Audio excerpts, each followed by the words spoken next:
நாங்கள் சொல்லுவதை நீங்கள் கேட்டுக்கொண்டிருந்தால் போதும் என்பது போல உங்களுடைய மனநிலைகளை தயவு செய்து ஒன்றை புரிந்து கொள்ளுங்கள். ஆதிக்கம் செலுத்தலாம் என்று நினைத்தால் வரலாறு இன்னொரு திசைக்கு திரும்பும். வெறுமனே வாய்ப்பேச்சுக்கள் அல்ல. குறிஞ்சாத்தீவில் ஒரு உப்பளம் இருக்கு. வெள்ளை உப்புக்கு பெயர் போன ஒரே ஒரு உப்பளம் ஆசியாவில். மட்டக்களப்பிலே வாழைச்சேன காகித தொழிற்சாலை அப்படியே இருக்கிறது. திடமான நம்பிக்கையை ஒரு நாட்டின் தலைவர் சொல்ல முடியவில்லை. உங்களிடம் அந்த மூச்சு, உங்களுடைய ஒரு பாராளுமன்ற உறுப்பினர் மாம்பழ தோட்டம் செய்கிறது பற்றி கதைக்கிறார். மக்களுக்கு குடியிருக்க காணி இல்லை, ஆனால் வெளியிலே நாங்கள் அபிவிருத்தி என்று பேசுகிறீர்கள். நாங்கள் அபிவிருத்திக்கு முன்னுமே என்கிறீர்கள். கப்பல்கள் வந்து போனால் பொருள்கள் யாழ்ப்பாண மையத்தை கொண்ட ஒரு வர்த்தக மையமாக யாழ்ப்பாணம் மாறும். உங்களுக்கு விருப்பம் இல்லாமல் இருக்கு. அதான் அடிப்படை. வெறுமனே உங்களுடைய ஜனாதிபதி இங்கே நேற்று ஒரு பிரசங்கமாக செய்துவிட்டு போய்விட்டார். பக்கவாத்தியங்களாக நீங்கள் பேசுகிறீர்கள். தனக்கே உரித்தான மொழியோ, தனக்கே உரித்தான பாரம்பரிய கலாச்சார அடையாளங்களோ நீங்கள் முகத்துக்கு பேசுகின்ற அபிவிருத்தி என்பது அபிவிருத்தி அல்ல. குண்டுகளை செய்ய தெரிந்தவர்கள் இன்றும் இருக்கிறார்கள். அவருடைய பரம்பரை இருக்கிறது. ஆனால் கடந்த 16 ஆண்டுகளில் எங்கேயாவது குண்டு வெடித்திருக்கிறதா? யாராவது துப்பாக்கி தூக்கி இருக்கிறார்களா? எவ்வளவு அமைதியாக தமிழர்கள் இருக்கிறார்கள். அரிசியின் விலை என்ன? அரிப்பின் விலை என்ன? மரக்கரியின் விலை என்ன? அடுத்த பொருளாதார கட்ட நகர்வு என்ன? விடுதலை புலிகளுடைய சுய உழைப்பின் மூலம், சொந்த உழைப்பின் மூலம் அந்த மக்கள் சொந்த காலில் நின்றார்கள். நீங்கள் இப்படியே போனால் நான் ஒன்றை தெளிவாக சொல்லுகிறேன். நாங்கள் மீண்டும் ஒரு ஆயுத யுத்தம் பற்றி விரும்பியவர்கள் அல்ல. ஆயுதங்கள் மீது காதல் கொண்டவர்களும் அல்ல. துப்பாக்கிகள் பற்றி சிந்திக்கின்றவர்களும் அல்ல. நீங்கள் விடுகின்ற மிகப்பெரிய வரலாற்று தவறாக அமையும். உங்களோட முதுகுல காயம் இல்லை என்றால் ஏன் நீங்க பயப்படுறீங்க? ஏன் நீங்க பயப்பட வேணும்? நீங்கள் நெஞ்ச நிமிதி சொல்லலாம். நாங்க செய்யலை என்றால் செய்யலன்னு சொல்லுங்க. இவ்வளவு காலமாக நீடித்திருக்கின்ற இனப்பிரச்சனைக்கான தீர்வுகளை காண்பதற்கோ அல்லது வடக்கு கிழக்கிலே வாழுகின்ற தமிழ் மக்களுடைய அரசியல் அபிலாஷைகளுக்கான ஒரு தளத்தை இடுவதற்கோ ஜனாதிபதியிடம் எந்த விதமான கருத்துக்களும் இல்லை.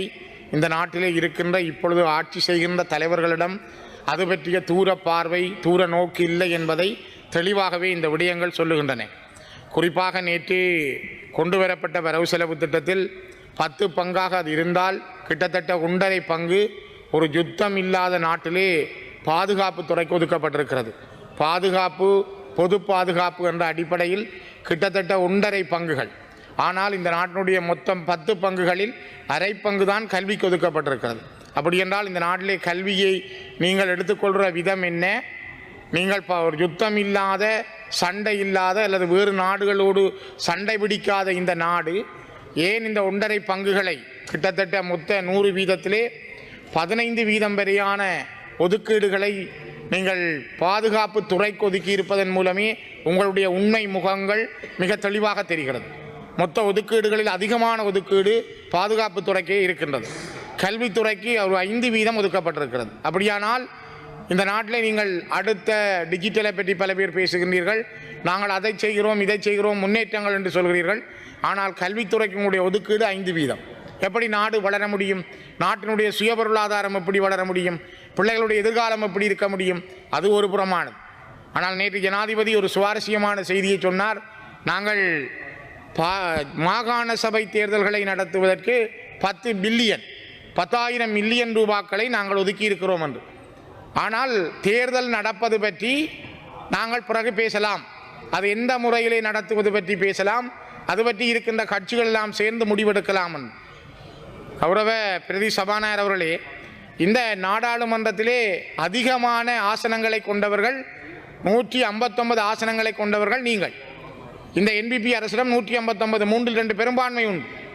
நீங்கள் ஒரு சட்ட மூலத்திலே திருத்தம் கொண்டு வந்து இந்த நாட்டிலே இனப்பிரச்சனையை தீர்ப்பதற்காக கொண்டு வந்த இலங்கை இந்திய ஒப்பந்தத்தின் ஊடாக வந்த 13வது திருத்தத்தின் ஊடாக வந்த இந்த மாகாண சபை ஆட்சி முறையை நடத்துவதற்கு ஏன் நீங்கள் தயங்குகிறீர்கள்? உங்களுடைய தயக்கத்துக்கான காரணம் என்ன? நீங்கள் வெளிநாடுகளிலே சென்று இங்கே யுத்தம் நடக்கவில்லை என்பது போல, யுத்தத்தின் மூலமாக ஒரு மிகப்பெரிய இன அழிப்பு நடக்கவில்லை என்பது போல, போர்க்குற்றங்கள் நடக்கவில்லை என்று நீங்கள் குறிப்பிடுகிறீர்கள். அப்படி சர்வதேச விசாரணை வேண்டாம் என்று நீங்கள் மிகப்பெரிய அளவிலே மண்டியிடுகிறீர்கள். அப்படியானால் இந்த நாட்டிலே அப்படி நடக்கவில்லை என்றால், யுத்த குற்றங்கள் நடக்கவில்லை, ஒரு இனத்துக்கு எதிரான அழிப்புகள் நடைபெறவில்லை என்றால் ஏன் நீங்கள் அந்த விசாரணைகளுக்கு தயங்க வேண்டும்? நேர்மையும் நெஞ்சுரமும் உங்களிடம் இருந்தால், நீங்கள் ஒரு தைரியமான இனமாக இருந்தால், நீங்கள் பிழை இல்லை என்றால் அதனை விசாரிப்பதற்கே நீங்கள் தடுக்க வேண்டும். ஒருபுறம் அதனை நீங்கள் தடுத்து வைத்துக்கொண்டு இன்னொரு புறத்திலே நீங்கள் செய்கிறீர்கள் மாகாண சபை தேர்தல்கள் நடக்கும், ஆனால் நடக்காது. இதுதான் ஜனாதிபதியினுடைய நேற்றைய அறிவிப்பு. இலங்கையிலே 1987ஆம் ஆண்டு இந்தியாவினுடைய முயற்சியின் காரணமாகவும் இலங்கையில் இருக்கிற தமிழர்கள் மீது புரியப்பட்ட யுத்தத்திற்கான ஒரு இடைக்கால தீர்வாக இலங்கை இந்திய ஒப்பந்தத்தின் ஊடாக கொண்டு வரப்பட்டதுதான் இந்த 13ஆம் திருத்தம். இதன் ஊடாக இணைந்த வடகிழக்கிலே ஒரு முறை மாகாண சபை ஆட்சி முறை இருந்திருக்கிறது. கிழக்கு மாகாணம் வடக்கு மாகாணத்துக்கான ஆட்சி முறைகள் இருந்திருக்கின்றன.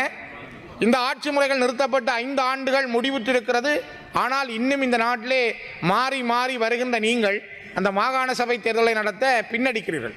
காரணம், இந்த நாட்டிலே நீங்கள் தமிழர்களை ஒரு தோல்வியடைந்த இனமாக, அவர்கள் தோல்வியிலே இருப்பவர்கள் போல நீங்கள் ரீட் பண்ண பார்க்குறீர்கள். அவர்களை சிகிச்சை மூலமாக நீங்கள் பார்க்குறீர்கள்.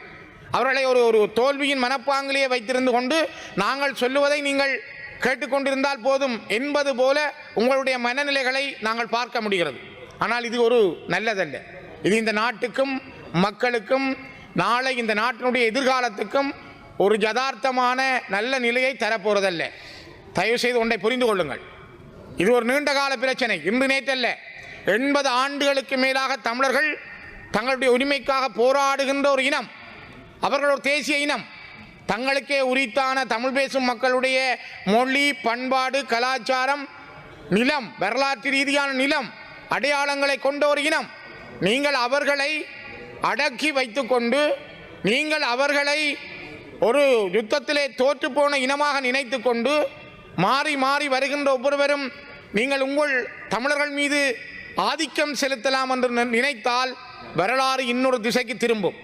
தயவு செய்து புரிந்து கொள்ளுங்கள். இன்றைக்கு உங்களுக்கு பெரும்பான்மை இருக்கலாம். உங்களை விட பெரும்பான்மையோடு வந்தவர் கோட்டபாய ராஜபக்ச. அவர் வந்த வரத்து என்ன, பிறகு போன போக்கு என்ன? ஆகவே இது ஒரு நிலையானதல்ல. நீதியும் தர்மமும் அறமும் நிலைக்காத வரைக்கும் புத்த பகவானுடைய அந்த போதனைகளை பின்பற்றுகின்ற இனமாக நீங்கள் இருந்தால், அவருடைய அந்த போதனைகளின் கீழ் நீங்கள் ஒரு சரியான பாதையில் ஆட்சியை அமைக்க தவறினால் இந்த நாடு மீண்டும் ஒரு அழிவு பாதைக்கு போகுமே தவிர நியாயமான நிம்மதியான ஒரு பாதையில் இந்த நாட்டை நீங்கள் கொண்டு செல்ல முடியாது. அதனால்தான் நான் வலியுறுத்துகிறேன், வெறுமனே வாய்ப்பேச்சுக்கள் அல்ல. காசு ஒதுக்குகிறோம், ஆனால் தேர்தலை பற்றி சிந்திப்போம் என்றால் ஒரு திடமான நம்பிக்கையை ஒரு நாட்டின் தலைவர் சொல்ல முடியவில்லை. வருகிற ஆண்டு இந்த மாதத்திலே மாகாண சபை தேர்தலை எங்களிடம் 159 உறுப்பினர்கள் இருக்கிறார்கள், 3-2 பெரும்பான்மை உள்ளது, நாங்கள் செய்வோம் என்று சொல்கிற தைரியம், அந்த அந்த அந்த உங்களிடம் அந்த மூச்சு நேற்று காணப்படவில்லை. ஆகவேதான் நான் சொல்கிறேன், இது ஒரு சடங்கு, வழமையான ஒரு வரவு செலவு திட்ட சடங்கை ஜனாதிபதி இங்கே நேற்று ஒரு பிரசங்கமாக செய்துவிட்டு போய்விட்டார். ஏனையவர்கள் இனி அந்த பிரசங்கத்துக்கு பக்கவாத்தியங்களாக நீங்கள் பேசுகிறீர்கள். ஆனால் நாட்டில் இருக்கிற பிரச்சனையை தீர்ப்பதற்கு நீங்கள் தயாரில்லை. அபிவிருத்தி நான் பார்த்தேன். நேற்று முன்தினம் கூட 6ஆம் தேதி கிளிநொச்சியிலே ஒரு அபிவிருத்தி குழு கூட்டம் நடந்தது. உங்களுடைய ஒரு பாராளுமன்ற உறுப்பினர் மாம்பழ தோட்டம் செய்கிறது பற்றி கதைக்கிறார். மக்களுக்கு குடியிருக்க காணி இல்லை. வடக்கு கிழக்கிலே வாழுகின்ற மக்களுக்கு குடியிருக்க காணி இல்லை. யாழ்ப்பாண மாவட்டத்திலே 13,000 பேருக்கு குடியிருக்க காணி இல்லை. கிளிநொச்சி மாவட்டத்தில் 4,000 பேருக்கு குடியிருக்க காணி இல்லை. வவுனியா, மன்னார், முல்லைத்தீவு, மட்டக்களப்பு, அம்பாறை, திருவோணமலை குடியிருப்பதற்கு காணி இல்லாத மக்கள் இருக்கிறார்கள். ஆனால் மக்கள் குடியிருக்கக்கூடிய, மக்களுடைய குடிநீர் தேவையுள்ள, நல்ல குடிநீர் உள்ள இடங்களை அவர் மாம்பழம் செய்ய போறாராம். ஏனென்றால் அவர் உற்பத்தியை ஊக்குவிக்கிறாராம். அவர் வெளிநாட்டு முதலீடுகளை வர வைக்கிறாராம். நான் கேட்கிறேன் கௌரவ பிரதி சபாநாயகர் அவர்களே, இந்த வரவு செலவு திட்டத்திலே பல அபிவிருத்திகள், பல பிரச்சனைகளை ஜனாதிபதி சொல்றார். குறிஞ்சாத்தீவிலே ஒரு உப்பளம் இருக்கு. ஆசியாவிலே வெள்ளை உப்புக்கு பெயர் போன ஒரே ஒரு உப்பளம் ஆசியாவிலே. உலகத்திலே மிக பெருமதி வாய்ந்த உப்பு உற்பத்தி செய்யப்பட்ட இடம் குறிஞ்சாத்தீவு. 1000 மில்லியன் ரூபாய்களை இந்த அரசாங்கத்தால் ஒதுக்க முடியவில்லை. குறைந்தது 1000 மில்லியன் ரூபாய்களை. ஒரு 2000 மில்லியன் ரூபாய் ஒதுக்கி இருந்தால் ஒரு கட்ட வேலையை தொடங்கி இருக்கலாம். ஏற்கனவே ஆனையிறவு உப்பளம் இயங்கிக் கொண்டிருக்கிறது. அதற்கு இன்னும் அதனை அபிவிருத்தி செய்வதற்கான பல தேவைகள் உண்டு. ஆனால் அதனை செய்வதற்கு காசு எதுவும் ஒதுக்கப்படவில்லையே. மட்டக்களப்பிலே வாழைச்சேன காகித தொழிற்சாலை அப்படியே இருக்கிறது. யாழ்ப்பாணத்தில் சீமெண்ட் தொழிற்சாலையிலே தாங்கள் எந்த மூலப்பொருட்களையும் எடுக்காமல், தாங்கள் மூலப்பொருட்களை வெளிநாடுகளில் இருந்து இறக்குமதி செய்து நாங்கள் சீமெந்தை பேக்கெட் பண்ணுவதும் அந்த சீமெந்தை வெளியிலே விற்பனை செய்வதற்குமான காணியை உரித்தை ஒரு ஆய்வு நிறுவனம் கேட்டிருந்தது. ஆய்வு அறக்கட்டளை நிறுவனம் என்ற முருகதாஸ் அவர்கள் தலைமையிலான ஒரு நிறுவனம் கேட்டிருந்தது. ஆனால் இதுவரை அரசாங்கம் வழங்க தயாரில்லை. ஆனால் வெளியிலே நாங்கள் அபிவிருத்தி என்று பேசுகிறீர்கள். நாங்கள் அபிவிருத்திக்கு முன்னுமே என்கிறீர்கள். புலம்பெயர் நாடுகளில் இருந்து வருகிறவர்களை வாருங்கள் என்கிறீர்கள். 1 வருடங்களுக்கு மேல் அவர்கள் அந்த விண்ணப்பத்தை செய்து 1 வருடங்களுக்கு மேல் வடக்கில் இருக்கக்கூடிய மிக பிரதானமான மூலப்பொருட்களை கொண்ட இந்த சீமெந்து தொழிற்சாலையிலே பேக்கெட் பண்ணுவதற்கு அனுமதி இல்லை.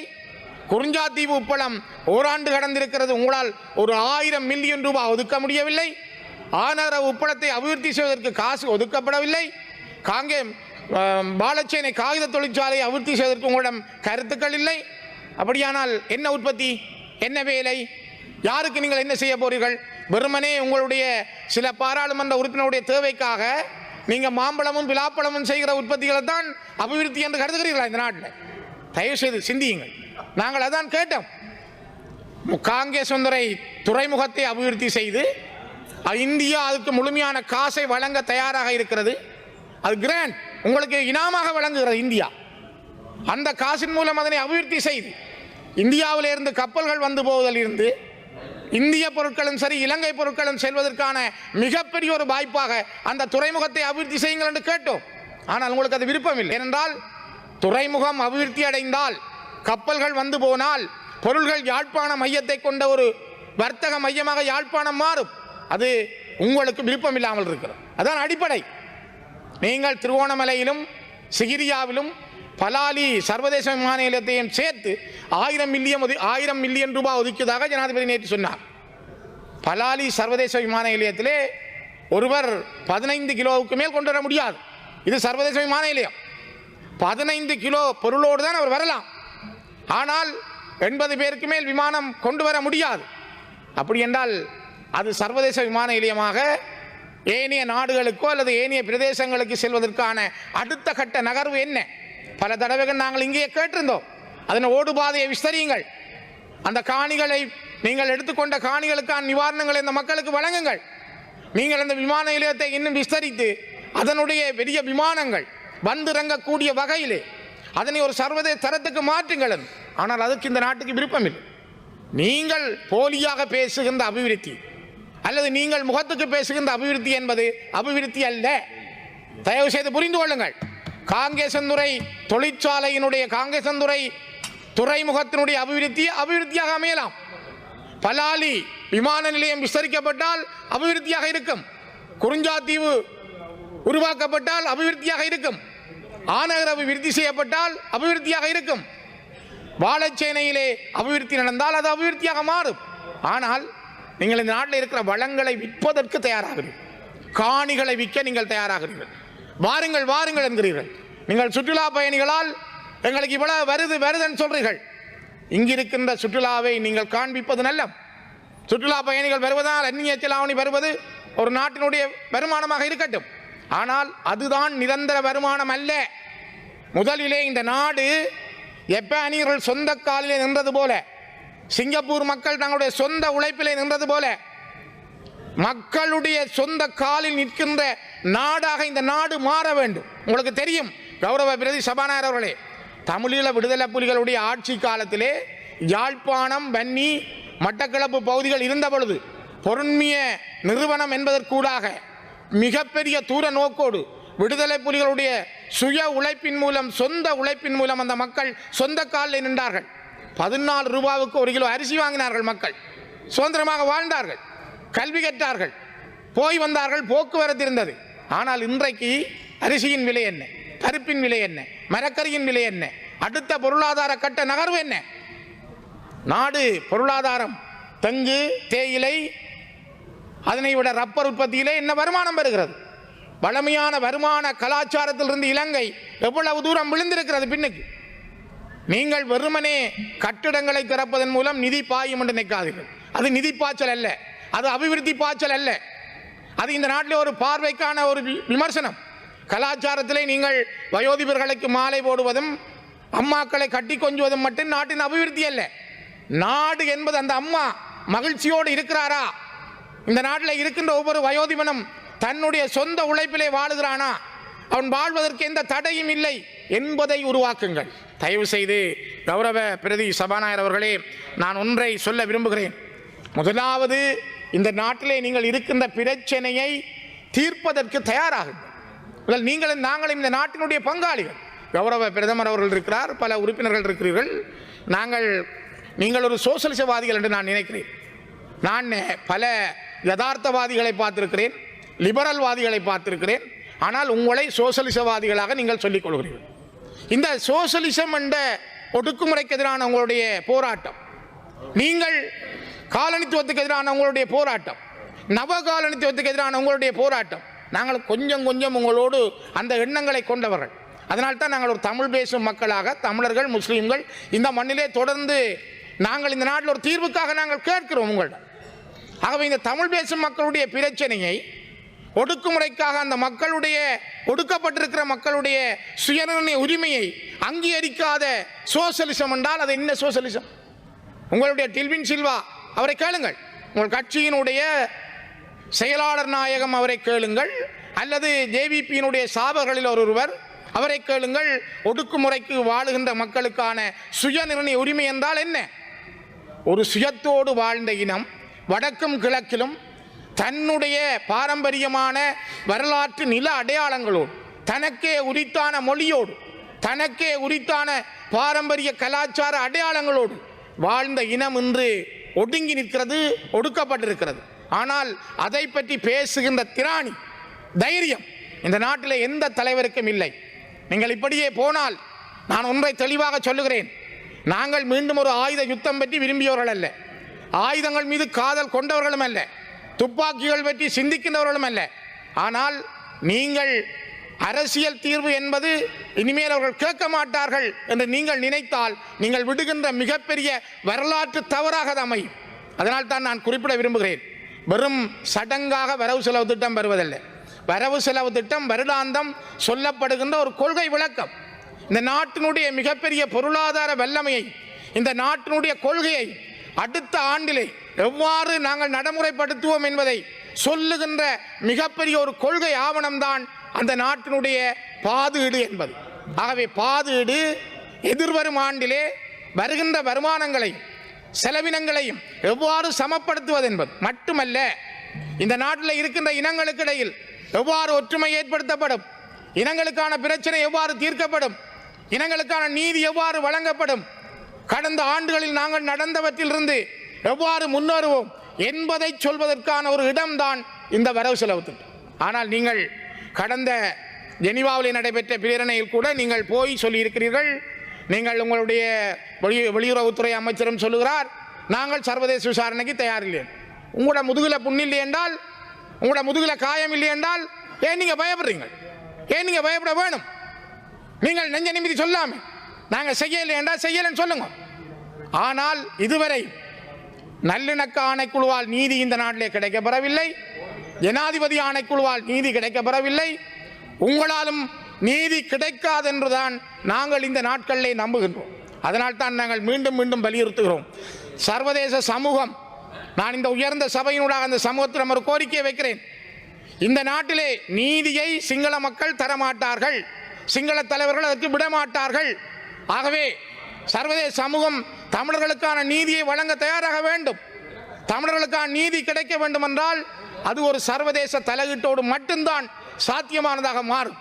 அந்த சாத்தியமான நீதியான நல்லிணக்க பொறிமுறை என்பது சர்வதேசத்தினுடைய பார்வையில் நடைபெற வேண்டும் என்பதைத்தான் நாங்கள் மீண்டும் மீண்டும் வலியுறுத்துகிறோம். ஆகவேதான் சாதாரணமாக கொண்டு வரப்பட்ட சர்வதேச சமூகம் புரிந்து கொள்ள வேண்டும். உலக நாடுகள், அமெரிக்கா, இந்தியா உட்பட பல நாடுகள் இந்த இலங்கை இந்திய ஒப்பந்தத்திலே அமெரிக்காவினுடைய பங்கு இருந்தது, இந்தியாவினுடைய பெரும்பங்கு இருந்தது, இந்தியா அதில் மிகப்பெரிய தலையீட்டை செய்திருந்தது. ஆனால் இன்று இந்த இலங்கை இந்திய ஒப்பந்தத்தின் ஊடாக வந்த 13ஆம் திருத்தத்தினுடைய மாகாண சபைகளை கூட நடத்துவதற்கு இந்த நாடு தயங்குகிறது. இந்த நாட்டினுடைய ஆட்சியாளர்கள் தயங்குகிறார்கள் என்றால் அது மிகப்பெரிய ஆபத்தான விடயம். இது ஒரு இனத்துக்கு செய்யப்படுகின்ற மிக மோசமான ஒரு பின்னடைவு. அதனால் தான் நாங்கள் வலியுறுத்துகிறோம், அரசியல் தீர்வுக்கு நீங்கள் தயாராகுங்கள். நாங்கள் எங்களுடைய கட்சியாலே நான் நினைக்கிறேன் ஜனாதிபதிக்கு 2 கடிதங்கள் எழுதியிருந்தார்கள். ஆனால் இதுவரை ஜனாதிபதியிடம் இருந்து எந்த பதிலும் இல்லை. ஒரு ஆரம்ப புள்ளியாக ஒரு தேர்தல் மூலமான ஒரு மக்களுடைய ஆணையாக இருக்கின்ற மாகாண சபையை நடத்த உங்களிடம் தயாரில்லை. அரசியல் தீர்வுக்கு நீங்கள் எப்படி தயாராக கௌரவ பிரதி சபாநாயகர் அவர்களே, நான் கேட்கிறேன், நாங்கள் எங்களுடைய இலங்கை தமிழரசு கட்சியினுடைய அரசியல் ஜாப்பிலேயே மிகவும் தெளிவாக சொல்லப்பட்டிருப்பது, சமஷ்டி அடிப்படையிலான அரசியல் தீர்வு. இந்த நாட்டில் நாங்கள் கேட்பது இன்னைக்கு பெல்ஜியத்தில் இருக்கிற ஆட்சி முறை, சுவிட்சர்லாந்தில் இருக்கிற ஆட்சி முறை, இந்த நாடுகளில் இருக்கிற ஆட்சியால் அந்த நாடு பிரியவில்லை. ஏன் அமெரிக்கா, இந்தியாவிலே கூட இருக்க செமி சமஷ்டி என்பது கூட அந்த நாடுகளில் பிரிவினை அல்ல, அந்த நாடுகளை ஒற்றுமையாக பலமாக வைத்திருக்கிறது. அந்த அடிப்படையில் சமஷ்டி அடிப்படையிலான அரசியல் தீர்வு என்ற ஒன்றுக்காக நாங்கள் ஏன் பேசக்கூடாது? அந்த பேச்சுவார்த்தைக்கு ஏன் நீங்கள் தயாராகக்கூடாது? கௌரவ உறுப்பினர்களே, இந்த சபையில் இருக்கிறவுடன் நான் கேட்கிறேன், ஒரு நியாயபூர்வமான இந்த நாட்டுக்குள்ளே ஒற்றுமையாக வாழ்வதற்கான ஒரு கூட்டாட்சி முறைக்கு நீங்கள் தயாரில்லை என்றால் எதற்கு நீங்கள் தயாராக போகிறீர்கள்? எந்த சமஷ்டி பற்றி நீங்கள் பேச போகிறீர்கள்? நீங்கள் எந்த தீர்வு பற்றி பேச போகிறீர்கள்? ஆகவேதான் நாங்கள் மீண்டும் மீண்டும் வலியுறுத்துகிறோம், எங்களுடைய இனத்துக்கான, தமிழ் மக்களுக்கான பிரச்சனைக்கான தீர்வு என்பது, நாங்கள் ஒரு பெரிய யுத்தம் செய்த இனம், சாதாரண இனம் அல்ல. கௌரவ பிரதி சபாநாயகர் அவர்களே, இந்த உலகத்திலே விமானத்தில் இருந்து தரப்பட கடற்படையும் வரையும் பாவித்த பல இளைஞர்கள் இன்றைக்கும் இருக்கிறார்கள். குண்டுகளை செய்ய தெரிந்தவர்கள் இன்றும் இருக்கிறார்கள். அவருடைய பரம்பரை இருக்கிறது. ஆனால் கடந்த 16 ஆண்டுகளில் எங்கேயாவது குண்டு வெடித்திருக்கிறதா? யாராவது துப்பாக்கி தூக்கி இருக்கிறார்களா? எவ்வளவு அமைதியாக தமிழர்கள் இருக்கிறார்கள். இவ்வளவு அமைதி காக்கும் பொழுது கூட அவர்களுக்கான தீர்வொன்றை வழங்காமல் தோற்று போனவர்களாக நீங்கள் நினைத்துக் கொண்டு உங்களுடைய காலங்களை நீங்கள் கடத்த நினைப்பது, நீங்கள் தீர்வு வழங்காமல் இருப்பது மிக மிக மோசமானது. இந்த நாட்டிலே உங்களுடைய தேர்தல் விஞ்ஞாபனம், என்பிபியினுடைய தேர்தல் விஞ்ஞாபனத்தை நீங்கள் பாருங்கள். உங்களுடைய தேர்தல் விஞ்ஞாபனத்தில் 260ஆம் பக்கத்திலிருந்து 64ஆம் பக்கம் வரை நீங்கள் சொல்லுகிறீர்கள், இங்கே நாட்டில் ஒரு பிரச்சனை இருக்கு, அரசியல் கைதிகள் இருக்கிறார்கள் என்று. ஆனால் இன்னும் நீங்கள் அரசியல் கைதிகளை விடுதலை செய்யவில்லை. நான் கேட்ட கேள்விக்கு இன்னும் எனக்கு நீதியமைச்சர் விடை கிடைக்கவில்லை. அரசியல் கைதிகள் இருக்கிறார்கள், ஆனால் இப்பொழுது இல்லை என்று உங்களுடைய சில அமைச்சர்கள், உங்களுடைய உறுப்பினர்கள் சொல்லுகிறார்கள். ஆனால் நீங்கள் தேர்தல் விஞ்ஞாபனத்தில் சொல்லி இருக்கிறீர்கள், அரசியல் கைதிகளை நாங்கள் விடுவோம். நாட்டில் யோசித்து பாருங்கள். ஆகவேதான் ஒரு நியாயமான அரசு, நீங்கள் ஒரு ஒடுக்குமுறைக்கு எதிரான பாதிக்கப்பட்ட மனிதர்களுக்கு எதிரான கருத்துக்களை சொல்லுகின்றவர்கள், கடந்த ஜனாதிபதி கடந்த காலங்களில் இதே வரிசையிலே எங்களோடு இருந்தவர், கருணி அமரசூரிய கௌரவ பிரதமர் எங்களோடு இந்த இடத்துல இருந்தவர். நாங்கள் எல்லாரும் ஒன்றாக இருந்தவர்கள். உங்களுக்கு தெரியும், எங்களுடைய பிரச்சனைகள் தெரியும், உங்களுக்கு எங்களுடைய நிலைமை தெரியும். இதையும் புரிந்து கொண்டு ஒரு தீர்வுக்கு தயாராகாத இலங்கை அடுத்த வரவு செலவு திட்டமும் இதே பாணியிலே வரும் என்றால் இலங்கை வேறொரு திசைக்கு செல்லும் என்பதை நான் எச்சரிக்கையாக சொல்ல விரும்புகிறேன். காரணம், நீங்கள் சவால் விடுவது போல அல்ல, நீங்கள் சொல்லுவது போல ஒற்றுமை இல்லாத, இனங்களை அனுசரித்து போகாத, இனங்களுக்கான தீர்வுகளை வழங்காத, ஒரு அரசியல் தீர்வில்லாத இந்த நாட்டிலே எந்த வரவு செலவு திட்டமும் வெற்றியுள்ளதாக மாறாது என்பதை மீண்டும் நான் வலியுறுத்த விரும்புகின்றேன்.